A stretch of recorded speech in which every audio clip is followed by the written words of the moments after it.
ایک بات بڑی ضروری ہے، وہ میں نے آپ سے ضرور کرنی ہے۔ ایک آیت ہے قرآن پاک کی سورۃ بقرہ پہلا سپارہ آیت نمبر 120۔ اللہ تعالیٰ نے ایک حد بیان کر دی، فرمایا وَلَن تَرْضَىٰ عَنْكَ الْيَهُودُ وَلَا النَّصَارَىٰ حَتَّىٰ تَتَّبِعَ مِلَّتَهُمْ۔ فرمایا یہ یہودی اور عیسائی تم سے ہرگز راضی نہیں ہوں گے۔ یہ قرآن ہے اور سادہ ترجمہ تفسیر کی بھی ضرورت نہیں۔ یہ معاہدے کر لیں، محبت کے وعدے کر لیں، یہ تم سے راضی نہیں ہوں گے۔ کب راضی ہوں گے؟ حتیٰ تتبع ملتہم، یہاں تک کہ تم ان کے دین کی پیروی کرنے لگ جاؤ۔ میرا جب پہلی دفعہ پاسپورٹ بنا تو میں نے سارا پڑھا، کتابیں پڑھنے کا شوق تھا شروع سے۔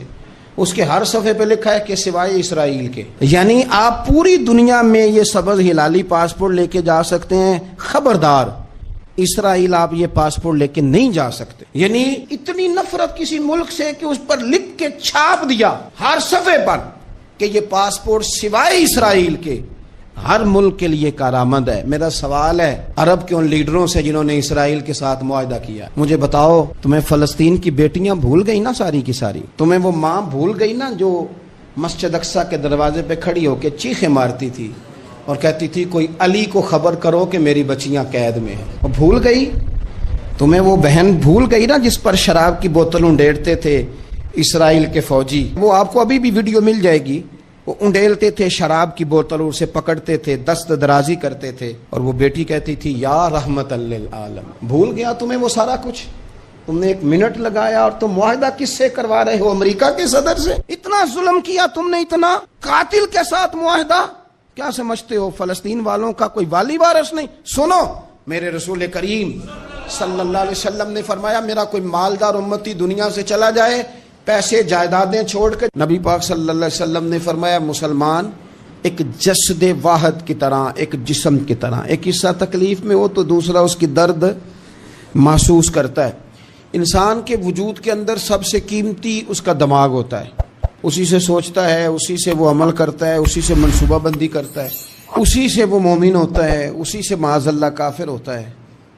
اور وجود کے اندر جس کو درجے کے لحاظ سے بولنے میں بعض اوقات کم درجہ سمجھا جاتا ہے وہ پیر ہوتے ہیں۔ اور تو میری ٹھوکر کے بھی قابل نہیں، میں تجھے جوتے کی نوک پہ، پیر کی نوک پہ بھی نہیں سمجھتا۔ ہم یہ کہتے ہیں محاورتاً کہ تو پیروں کے قابل بھی نہیں، یعنی سب سے اعلیٰ درجہ دماغ کو دیا، دل کو دیا، اور سب سے ہلکا درجہ پاؤں کو دیا۔ لیکن مجھے بتلائیے گا اگر کبھی پاؤں کی سب سے چھوٹی انگلی، چھنگلیا، چیچی، اس پہ اگر کبھی زخم لگ جائے تو جسم کا سب سے اعلیٰ حصہ دماغ ہے، دماغ نے کبھی یہ کہا ہے کہ چھوڑو یہ تو سب سے نچلا درجہ ہے، نہیں جانا ڈاکٹر کے پاس، اتنا ٹائم کہاں ہے، رہنے دو، چھوٹی سی تو انگلی ہے، خیر ہے؟ ایسا کبھی ہوا ہے؟ دماغ فوراً کہتا ہے کہ باقی کام بعد میں کریں گے، پہلے ڈاکٹر کا پتہ کرو، اس کو مرہم پٹی کراؤ، کیونکہ اسے پتہ ہے کہ اگر یہاں درد رہی تو باقی جسم میں بھی درد رہے گی۔ اور یہ بھی پتہ ہے دماغ کو کہ اگر میں نے یہاں علاج نہ کرایا انگلی کا تو کہیں پیر بھی سارا زخمی نہ ہو جائے، اور اگر پیر کا علاج نہ کرایا تو ٹانگیں اور باقی وجود تک بھی زخم نہ آ جائے۔ لہذا دماغ جلدی فیصلہ کرتا ہے، ٹیسٹ کرانے کا، چیک اپ کرانے کا، دوائی لینے کا، مرہم پٹی کا۔ اور میرے بھائی مسلمان ایک وجود کی طرح ہے، یہ تو ہو سکتا ہے کچھ مسلمان ملک غریب ہوں اور کچھ کے پاس تیل کے کنویں ہوں، کچھ کے پاس سونے کے پہاڑ ہوں، یہ تو ہو سکتا ہے کہ بعض اوقات یہ وہ سمجھ لیں کہ ہم اعلیٰ درجے کے ہیں، لیکن یہ یاد رکھیں اگر ایک جسم کی طرح ہیں، سوچتے ہیں اور ہیں، کیونکہ نبی پاک نے فرمایا ہے، اگر اس طرح سوچتے ہیں تو پھر میرا خیال ہے کہ جس طرح تیل کے کنویں والے کو اپنی درد ہوتی ہے نا، سونے کے پہاڑوں والے ملک کو جس طرح اپنی درد ہوتی ہے نا، اس طرح اسے کسی کو بیکارت کی نظر سے دیکھنا نہیں چاہیے، چونکہ جسد واحد ہے۔ اور جسد واحد میں اگر کوئی درجہ بڑا بھی رکھتا ہو کہ جناب ہمارے پاس ایک بڑی جگہ ہے، متبرک جگہ ہے، ہم بڑے ہیں، تو آپ بڑے ہیں، لیکن بڑا دماغی یہ فیصلہ کرتا ہے کہ بھائی وہ چھوٹا سا پیر کا حصہ زخمی ہے، جلدی کرو علاج کراؤ، لیکن بڑے دماغ والا کہے کہ میرا گھر تو محفوظ ہے۔ معراج کی بات کرنے کا تو اب وقت آیا ہے، اس لیے کہ معراج کا سارا واقعہ تو مسجد اقصیٰ کے گرد گھومتا ہے۔ سبحان الذی اسریٰ بعبدہ لیلا من المسجد الحرام الی المسجد الاقصیٰ، حضور نے معراج کی رات مسجد اقصیٰ میں نماز پڑھائی تھی۔ اور ایک بار پھر سے طیبہ سے فلسطین میں آ، راستہ دیکھتی ہے پھر مسجد اقصیٰ تیرا۔ ایک بار حضور گئے تھے مکے سے مسجد اقصیٰ، اور پھر حضور فرماتے ہیں جب میں واپس گیا نا تو کفار نے جو کہ مسجد اقصیٰ دیکھی ہوئی تھی تو مجھ سے پوچھنا شروع کر دیا کہ مسجد اقصیٰ کی کھڑکیاں کتنی ہیں، دروازے کتنے ہیں، پلر کتنے ہیں۔ جب انہوں نے سوال جواب کیے تو حضور فرماتے ہیں کہ رب کریم نے مسجد اقصیٰ کو اٹھا کے میرے سامنے رکھ دیا، میں دیکھتا جاتا تھا، بتاتا جاتا تھا، کہہ لوں بات کر لوں۔ ایک دفعہ حضور مکے سے مسجد اقصیٰ آئے اور ایک دفعہ مسجد اقصیٰ میرے نبی کی زیارت کے لیے مکے گئی، حضور کی زیارت کے لیے مکہ شریف گئی۔ او میرے نبی تو صرف کسی چیز کی طرف ایک دفعہ دیکھ لیں تو وہاں رحمت کے پھول کھلتے ہیں۔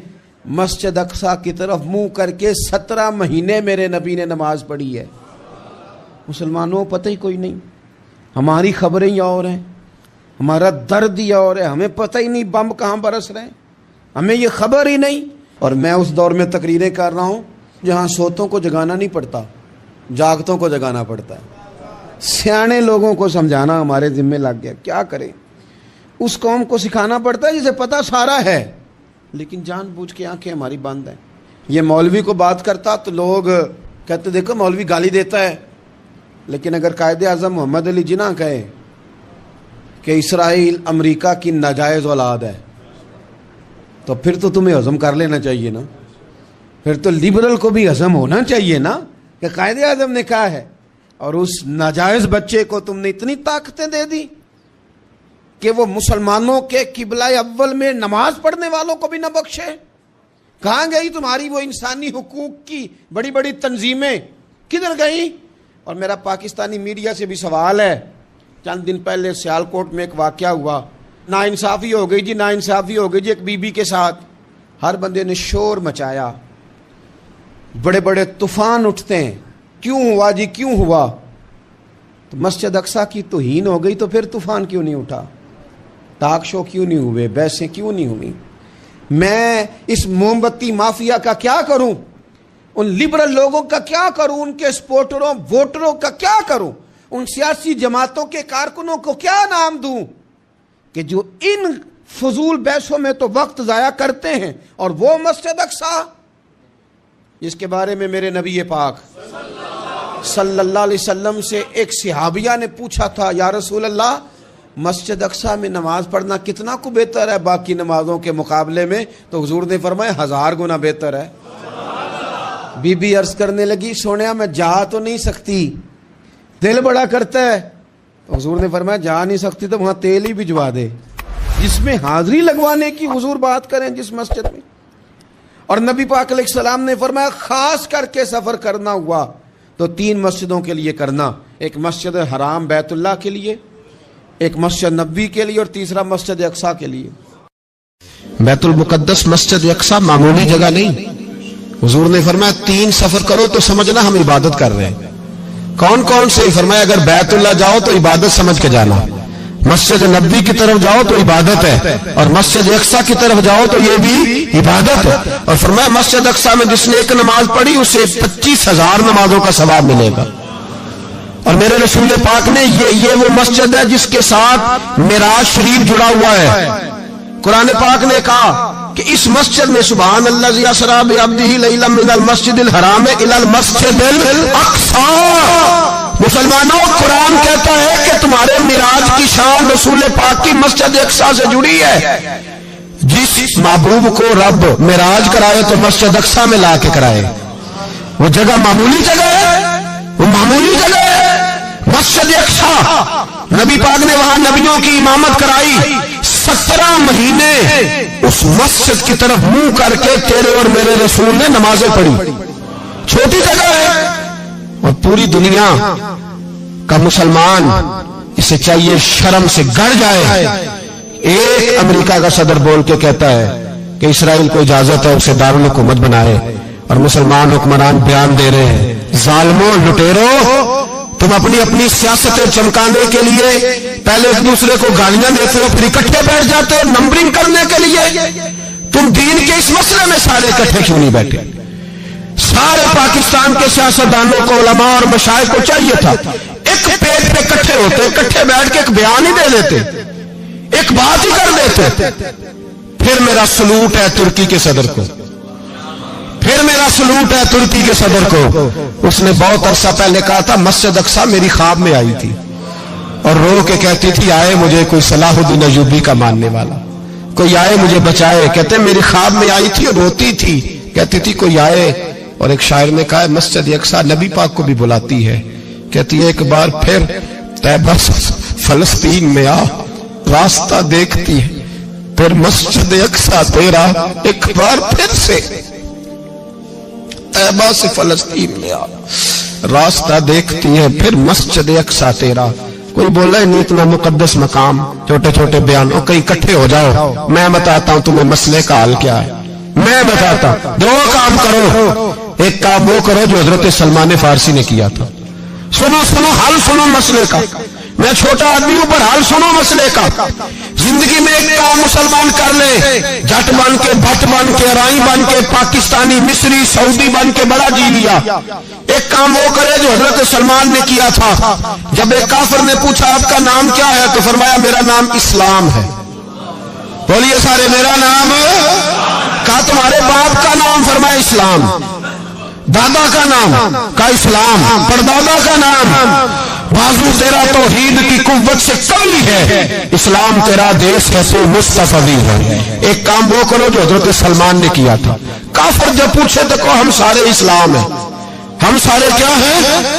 ہم پہلے مسلمان ہیں، باقی بعد میں کچھ اور چیز. دوسرا کام وہ کرو جو حضرت امیر معاویہ نے کیا تھا. سن لو یہ حال ہے اس مسئلے کا. سنو حضرت مولا علی شیر خدا رضی اللہ تعالیٰ عنہ اور جناب امیر معاویہ کی جنگ ہو رہی تھی، لڑائیاں ہو رہی تھی، اختلافات تھے، فوجیں بیٹھی تھی. حضرت مولا علی اور جناب امیر معاویہ کی جنگ ہو رہی تھی تو روم کے بادشاہ نے، عیسائی بادشاہ نے حضرت علی کو خط لکھا کہ میں تیرے اوپر حملہ کرنے والا ہوں. خط لکھا نا حضرت علی کو، تو جواب حضرت امیر معاویہ نے دیا. چاہیے تھا نا مولا علی جواب دیتے. حضرت امیر معاویہ بولے اور بول کے کہنے لگے اور روم کے کتے ہم گھر میں جتنا مرضی لڑے، یہ نہ سمجھنا تو علی پہ حملہ کرے گا تو میں تماشا دیکھوں گا. فرمایا تو علی پہ حملہ کر تو صحیح، علی سپہ سالار ہوگا اور امیر معاویہ اس کا سپاہی ہوگا. گھر میں جتنا مرضی لڑے پر رسول اللہ کے نام پہ ہم اکٹھے ہو جایا کرتے. یہ رسول اللہ کا دین ہے، اس پہ ہم اکٹھے ہیں، یکجان ہیں. فرمایا علی سپہ سالار ہوگا اور امیر معاویہ سپاہی ہوگا، اکٹھے نکلیں گے اور کفر کو بتائیں گے کہ اگر تم مسلمانوں کی طرف دیکھو گے پھر ہم یکجان ہیں. پھر ہم بولیے پھر ہم گنبد خضرا کے سائے تلے ایک ہیں، ایک ہیں، ایک تھے اور ایک رہیں گے. اس لیے یہ دو کام اگر مسلمان کرے، دو کام ٹھیک ہے، اختلاف ہو گئے، بڑا کچھ ہو گیا، لیکن ان سے کہیں کہ جب تم آؤ گے تو پھر ہمیں علیحدہ علیحدہ نہیں پاؤ گے، پھر ہمیں تم اکٹھے پاؤ گے، اکٹھے میدان میں نکلیں گے. اور کوئی اتنی لمبی چوڑی بات نہیں. میں کیا کروں، میرا تو آئیڈیل بنتا جا رہا ہے طیب اردگان. عجیب بات ہے نا کہ اس کے پاس ایٹمی طاقت آپ سے کمزور ہے، آپ کی تگڑی ہے. اس کے پاس جو فوجی طاقتیں ہیں وہ اپنی جگہ پر، آپ کی فوجی طاقتوں کا لوہا مانتی ہے دنیا. لیکن پھر مجھے کہنے دو نا، میدان میں بندہ ایٹمی طاقت سے نہیں لڑتا، ایمان کی قوت سے لڑتا ہے. اور بول اٹھا ہے نا، کیا کر لیا اس نے اپنی پارلیمنٹ سے خطاب کیا ہے، مطالبہ ہے، علماء سے گزارش ہے، مشائخ سے گزارش ہے، ہر مکتبہ فکر کے آدمی سے گزارش ہے، علماء اور سیاستدانوں سے اپیل ہے کہ پارلیمنٹ کا مشترکہ اجلاس بلائیں. مشترکہ اس میں ہر سیاسی جماعت کا لیڈر بیٹھے اور اکٹھے بیٹھ کے ان کو یہ میسج دے کہ بازو تیرا توحید کی قوت سے قوی ہے، اسلام تیرا دیش ہے تو مصطفی. اور ان کو بتائیں کہ ہزاروں قومیں وجود میں آئیں، دہر میں خشک تر کے رشتے سے ہم نے بنیاد دوستی رکھی، یاد خیر البشر کے رشتے سے. مسلمان ہی نہیں ہوتا. صلاح الدین ایوبی اپنے خیمے میں بیٹھے تھے، ایک بی بی آ گئی، اس قبیلے کا کوئی شخص مسلمان نہیں ہوتا. بی بی آئی، آ کے کہنے لگی میرے 4 بیٹے جنگ میں کھو گئے، چھوٹے چھوٹے بچے. جنگ میں کھو گیا مل نہیں رہے، فوجیوں کو حکم دے مجھے میرے بچے تلاش کر کے دیں۔ صلاح الدین ایوبی نے جھٹ پر سر پہ امامہ باندھا، نیزہ پکڑا، سینے بند باندھا، اپنے جبے کو سمیٹا اور باہر کہنے لگی تو کدھر جا رہا ہے؟ کہنے لگا میں خود تیرے بچے تلاش کر کے دوں گا۔ صلاح الدین چند سپاہی ساتھ گلی گلی نکلے، گلی گلی فجر کے نکلے، اثر ہو گئی، تھک گئے، 2 نمازیں صحرا میں پڑھی، جنگل کے اندر پہنچے تو ایک کونے میں 4 بچے ایک جگہ ڈرے اور سہمے ہوئے بیٹھے ملے۔ صلاح الدین ایوبی اٹھا کے لائے، ماں کو کہنے لگے تیرے بچے ہیں۔ نکلا اس لیے تھا کہ میرے نبی نے فرمایا بچے جدا ہوں تو ماں کو درد بڑا ہوتا ہے، اور میرے رسول نے فرمایا تھا جب جنگ کرنے جاؤ تو کھیت برباد نہ کرنا، فصلیں تباہ نہ کرنا، بچوں کو ماں سے جدا نہ کرنا۔ فرمایا میں سوچ رہا تھا تیرے بچے کہیں میری وجہ سے جدا ہو گئے تو مصطفیٰ کو جواب کیا دینا؟ فرمایا تیرے بچے ڈھونڈ کے لایا ہوں۔ بچے ماں کے پاس آنے لگے تو ماں نے بڑے بیٹے کے منہ پہ تھپڑ مارا، کہتا اماں کیا ہوا؟ کہنے لگے تو نے سنا نہیں کہ دشمن کے بچوں کی اتنی حفاظت کرتا ہے، میرے پاس نہ جا، اس کے قدموں میں بیٹھ جا، جس نبی کے غلام اتنے سچے ہیں وہ نبی کتنا سچا ہوگا۔ بنو قریظہ اور بنو نذیر 2 محلے تھے یہودیوں کے۔ یہودیوں نے بڑی عہد شکنی کی تو نبی پاک صلی اللہ علیہ وسلم نے ان کو بے دخل کر دیا، مدینے سے نکال دیا، مدینہ منورہ سے۔ یہودی نکل گئے مدینہ طیبہ سے، تو جب وہ نکل کے جا رہے تھے تو ان کے مکان، ان کے باغ، ان کی جائیدادیں بچ گئیں۔ نبی پاک علیہ السلام نے انصار مدینہ کو پہلے بلایا، جاگ رہے ہیں نا آپ لوگ؟ پیسے آتے کسی کو برے لگتے ہیں، اب تو یہ بھی حلال حرام کی تمیز بھی اٹھتی جا رہی ہے۔ جائیداد، باغ، مال، علاقہ خالی ہوا ہے، وہ چلے گئے، لوگ تو ڈھونڈتے پھرتے ہیں۔